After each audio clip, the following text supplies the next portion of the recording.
नाशिक स्थानिक स्वराज्य संस्था मतदारसंघाच्या विधान परिषद निवडणुकीसाठी उद्या म्हणजे 18 जून रोजी मतदान पार पडणार आहे आणि यावेळी येवला तहसील कार्यालयामध्ये मतदान केंद्र क्रमांक 5 असून या ठिकाणी येवला, मनमाड आणि नांदगाव इथले 88 नगरसेवक आपला मतदानाचा हक्क बजावणार आहेत आणि त्याची तयारी सुद्धा प्रशासनाकडून पूर्ण करण्यात आलेली आहे। या ठिकाणचा आढावा घेतलाय आमचे प्रतिनिधी नरेंद्र बटाव यांनी।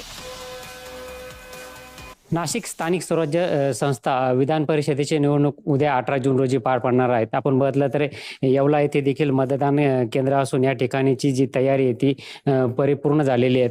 आपण बघितलं तर या ठिकाणी येवला, नांदगाव, मनमाड येथील नगरसेवक आपला मतदानाचा हक्क बजावणार आहेत। नरेंद्र दराडे हे उमेदवार असून हे स्थानिक या येवला शहरातील असल्याने हे देखील सोबत येथीलच मतदान केंद्राचे केंद्राध्यक्ष आबा महाजन का सांगा साहेब, कशा प्रकारे तयारी झाली? आमची पूर्ण तयारी झालेली आहे।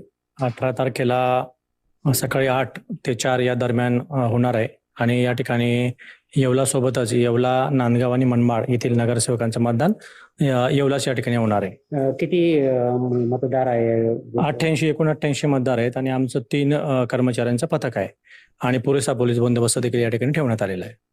एकूण 88 मतदानाचा हक्क या ठिकाणी बजावणार असून येवला येथील मतदान केंद्रावर तयारी पूर्ण झाल्याचे चित्र यावेळी स्पष्टपणे दिसून येत आहे। नरेंद्र बटाव, महाराष्ट्र न्यूज, येवला, नाशिक।